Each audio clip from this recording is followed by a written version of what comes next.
2000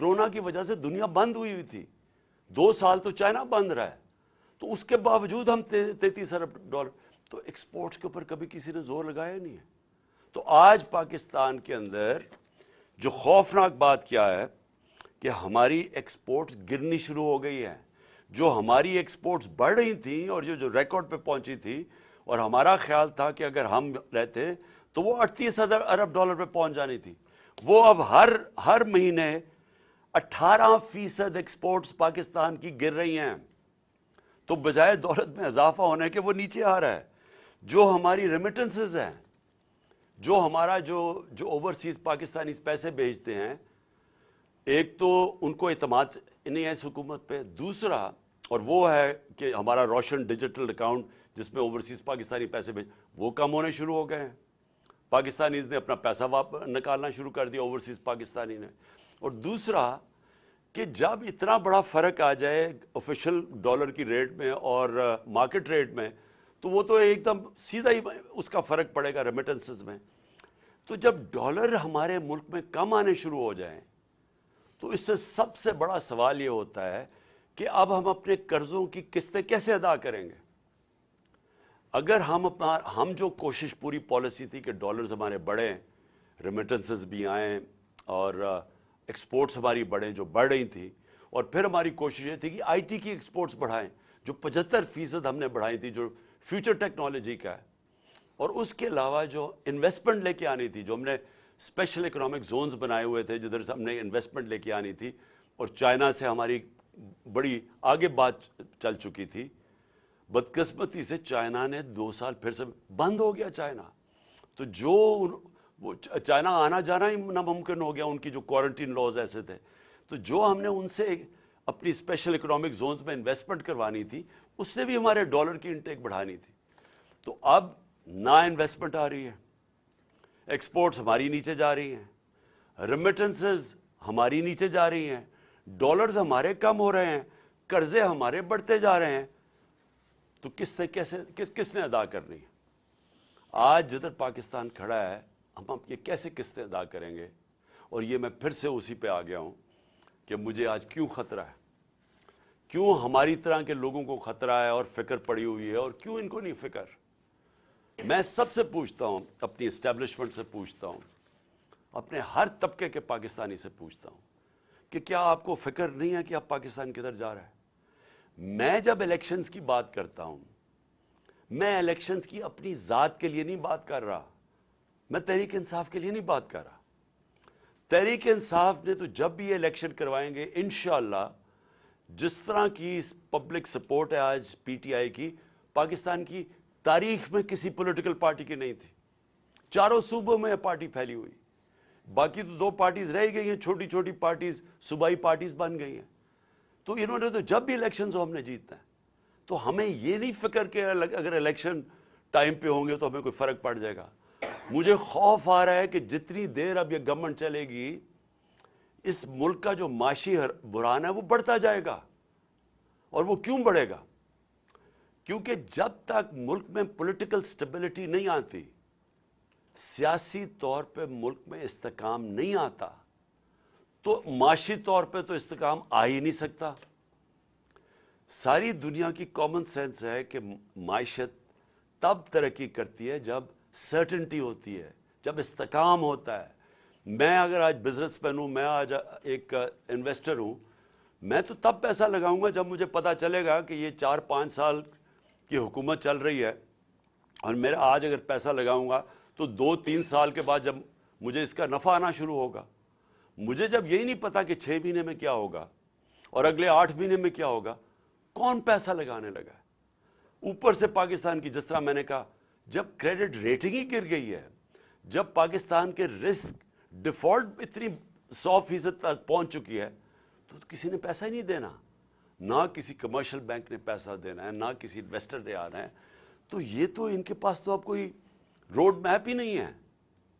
ان کی تو صرف اب ایک کوشش ہو رہی ہے, اور کوشش ان کی اب آج کیا ہے؟ کوشش بڑی سیدھی ہے. کوشش ہے کہ نا میچ اب یہ کھیل نہیں سکتے. 36 جو بائی الیکشنز ہوئے تھے ان میں سے 29 پاکستان پی ٹی آئی جیت گئی ہے. اس کے باوجود کہ ان کے پاس پوری اسٹیٹ مشینری تھی، ان کے ساتھ پورا جو اس ملک کی الیکشن کمیشن ہے، جس نے بے شرمی سے جس طرح انہوں نے ان کی مدد کی، اور اسٹیبلشمنٹ ان کے ساتھ تھی. ہمیں کہا گیا تھا نا جی سلیکٹڈ ہے، تو اب تو کسی میں شک نہیں ہونا چاہیے نا کہ کون سلیکٹڈ ہے. جس کے ساتھ ان سب کے ساتھ سارے ملک کے جو بھی اس ملک کے پاور ہاؤسز تھے وہ ان کے ساتھ کھڑے تھے. اس کے باوجود 75% by elections P T I جیتی ہے. اب اس خوف سے انہوں نے الیکشن نہیں کروانے. نواز شریف وہاں باہر بیٹھا ہوا ہے، اس نے وہ الٹا لٹک جائے گا، الیکشن نہیں کروائے گا، کیونکہ اسے پتا ہے الیکشن میں رزلٹ ان سے بہت برا ہونا ہے. لہٰذا یہ ڈیلے کرنا چاہتے ہیں. ان کی تو اگر کوشش ہو تو یہ تو اس سے بھی آگے جانا چاہتے ہیں. تو اگر یہ الیکشن نہیں ہوگا، تحریک انصاف کا نقصان نہیں ہونے لگا، ملک کا نقصان ہو رہا ہے. ملک جس تیزی سے نیچے جا رہا ہے، مجھے چھوڑیں، باہر کے کوئی بھی انڈیپینڈنٹ جو معیشت کے تجزیہ کار ہیں کسی سے پوچھ لیں. یہ جو موڈیز اور فچ جو کریڈٹ ریٹنگ کرتے ہیں دنیا میں ملکوں کی، کیا وہ تو ہمارے ساتھ نہیں ہیں جو کہہ رہے ہیں کہ آج پاکستان کی ریٹنگ بالکل نیچے گر چکی ہے؟ جو آج اگر ہماری جو سی اے ڈی ہے، جو ہمارا جو جو کریڈٹ رسک ہے آج پاکستان کی، جو آج 100% پہ پہنچ چکی ہے، تو وہ تو ہمارے نہیں ہے. اس کا مطلب ساری چیزیں بتا رہے ہیں کہ ملک جا رہا ہے اس وقت معاشی تباہی کی طرف، اور اس کو نکالے گا صرف الیکشن. اب یہ کیا کوشش کر رہے ہیں، میں قوم کے سامنے آخر میں یہ بات رکھنا چاہتا ہوں. ان کی کوشش کیا ہے؟ ان کی نمبر 1 کوشش یہ ہے کہ ان کے سارے کرپشن کے کیسز ختم ہوں. مجھے بڑے افسوس سے کہنا پڑتا ہے کہ ان کو NRO 2 دیا گیا، اور جس نے دیا ہم سب جانتے ہیں کس نے ان کو NRO 2 دیا. NRO 1 جنرل مشرف نے دیا. NRO 2 ادھر جو ملک کا طاقت میں تھا اس نے دیا. اور اس کی وجہ سے کیا ہوا ہے کہ سارے کرپشن کے کیسز ان کے ختم ہو رہے ہیں ایک ایک کے. اور وہ کرپشن کیسز جو ان کے دور میں بنے ہوئے تھے، یہ کیسز ہمارے دور میں نہیں. سوائے شہباز شریف کے کیسز، جو FI کا کیس تھا، اور جو وہ TT کا کیس 24 ارب کے جو اس خاندان پہ کیسز تھے، باقی سارے کیسز ان کے پرانے کیسز تھے. سارے کیسز باری باری معاف ہو رہے ہیں. انہوں نے NRO 2 اپنے آپ کو NRO 2 جو کہ اسمبلی کے اندر قانون پاس کر کے جو نیب میں ترمیم کی ہے، اب یہ سب بچ جائیں گے. اور یہی مقصد ان کا آنے کا تھا. ملک کا پھر سے میں آپ کو، ان کو کوئی فکر نہیں ہے کہ ان کے پیسے باہر پڑے ہیں، تو ان کو کرپشن کے اپنے کیسز معاف کروائیں گے ایک ایک کر کے. ہر روز ہم دیکھتے ہیں کہ کبھی وہ پہلے مریم بچ گئی، پھر اس کے بعد وہ اسحاق ڈار آیا، وہ ڈرائی کلین ہو گیا. اس کے بعد اب یہ رانا ثناء اللہ کو بھی انہوں نے فیصلہ کیا کہ جی یہ تو بالکل ہی صاف اور شفاف ہو گیا.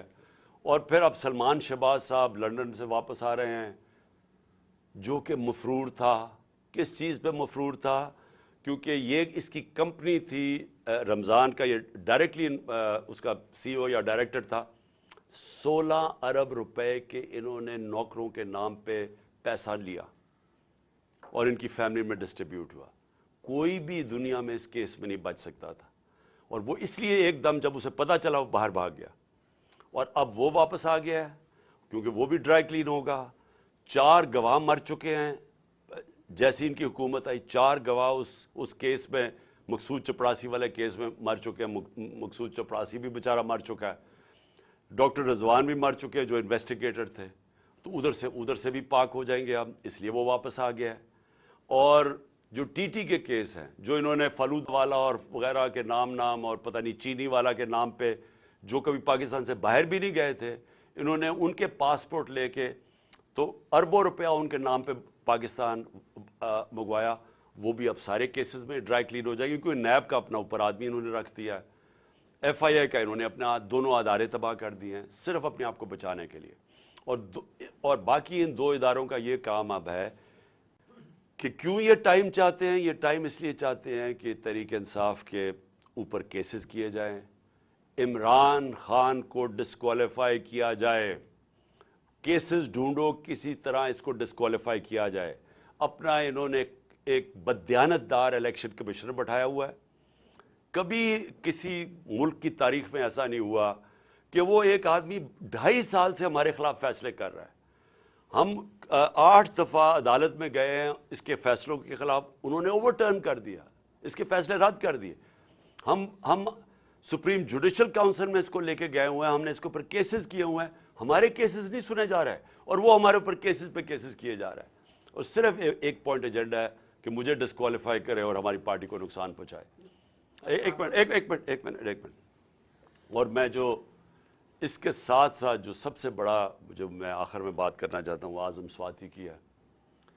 میں سمجھتا ہوں کہ ایسا میں نے اپنے ملک میں مارشل لاز میں ایسے حالات نہیں دیکھے جو اعظم سواتی سے ہو رہا ہے۔ اعظم سواتی کا قصور کیا تھا؟ اس نے ایک ٹویٹ کی جس نے اس نے جنرل باجوہ کو کہا کہ اس نے NRO2 دیا پاکستان میں۔ یہ سارا پاکستان کو پتا ہے کہ اس نے NRO2 دیا ہے، لیکن اس کے اوپر جو اس کو سزا ملی ہے، کون سے معاشرے کے اندر اس طرح کا ظلم ہوتا ہے کہ ایک سینیٹر اپنا پوائنٹ آف ویو نہیں دے سکتا؟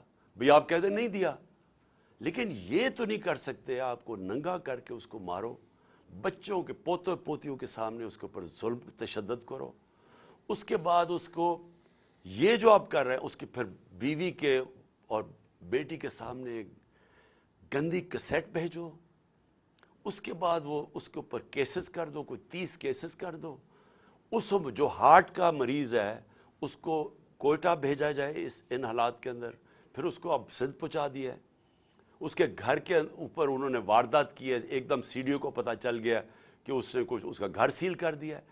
کون سی دنیا کے اندر اس طرح کے حالات ہوتے ہیں جو اپنے آپ کو جمہوریت کہتی ہے؟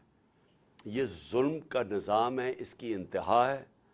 اس کے اوپر میں صرف ختم کرتا ہوں حضرت علی کا قول سے کہ کفر کا نظام چل جائے گا لیکن اس طرح کا ظلم کا نظام نہیں چل سکتا۔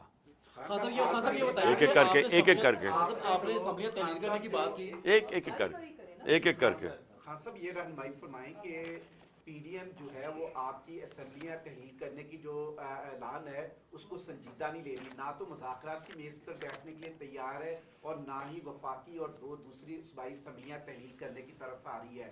تو ایسے میں کیا آپ اپنی ہی اسمبلیاں تحلیل کر کے الیکشن میں چلے جائیں گے، یا جو آپ نے ان کو ایک وقت دیا تھا کہ یہ بیٹھ کر مذاکرات کی میز پر آئیں وہ تو سنجیدہ نہیں لے رہے؟ دیکھیں اسی کے ساتھ آپ نے یہ بات کی ہے کہ کافی الیکشن تاخیر سے کروانا چاہ رہے ہیں اور یہ بالکل نظر بھی آ رہا ہے کہ وہ بھی لیٹ کرنا چاہ رہے ہیں۔ خان صاحب اس پہ آپ کی پارٹی کا کیا موقف ہوگا؟ کیا آپ کوئی اگریسو موڈ کے اندر آگے آئیں گے احتجاج میں، یا جیسے ابھی آج کل ہلکا پھلکا ہلکے مختلف کانسٹیچوئنسیز کے اندر احتجاج کر رہے ہیں، یہ جاری رکھیں یا کوئی بڑی کال دینے جا رہے ہیں آپ آگے؟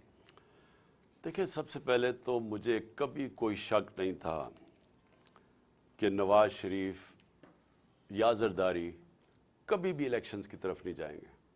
اور کیوں مجھے شک نہیں تھا؟ کہ دونوں اس ملک کے بڑے مجرم ہیں، یہ کرپٹ لوگ ہیں، ان کو ڈر لگا ہوا ہے کہ اگر یہ الیکشنز میں ہار گئے تو ان کو ڈر یہ لگا ہوا ہے کہ اتنی محنت سے جو انہوں نے 7 مہینے میں اپنے کیسز ختم کیے ہیں یہ پھر نہ ریوائیو ہو جائیں۔ ان کا انٹرسٹ پاکستان کا انٹرسٹ ان کا انٹرسٹ نہیں ہے، ان کا انٹرسٹ ہے کہ پہلے کیسے چوری کرو اور پھر چوری کو بچاؤ کیسے۔ تو مجھے کبھی کوئی شک نہیں تھا کہ انہوں نے الیکشن نہیں ماننا۔ میری کوشش یہ ہے کہ اس ملک کے جو ادارے ہیں وہ اس وقت ملک کا سوچے۔ یہ میں عمران خان اپنا نہیں سوچ رہا، مجھے اپنے ملک کا خوف آیا ہوا ہے، اور اگر یہ ملک خدا نہ خواستہ جس طرف تیزی سے جا رہا ہے، جو دنیا کہہ رہی ہے آپ کے ڈیفالٹ کی طرف جا رہا ہے، اگر یہ ادھر چلا گیا، اگر کسی نے مثلا یہ ہوپ کر رہے ہیں کہ IMF یا چائنا بیل آؤٹ کر دے گی، اگر انہوں نے نہ کیا تو یہ ملک کی جو حالات ہوں گے یہ سارا ملک افیکٹ ہوگا۔ ہر وہ آدمی جس کا جینا مرنا پاکستان میں وہ افیکٹ ہوگا، سوائے وہ جنہوں نے ڈالرز میں اپنے پیسے باہر رکھے ہوئے ہیں۔ لہٰذا میں نے جب یہ فیصلہ کیا تھا مجھے پتا تھا انہوں نے نہیں الیکشن کروانے، اس لیے ہمارا پلان پورا وہی ہے. جب میری تیاری ہوگی، میں نے آپ کو کہا دسمبر میں انشاءاللہ ہو جائے گی، میں اپنے وہی جو میں نے اناؤنس کیا اسی پہ میں چلوں گا.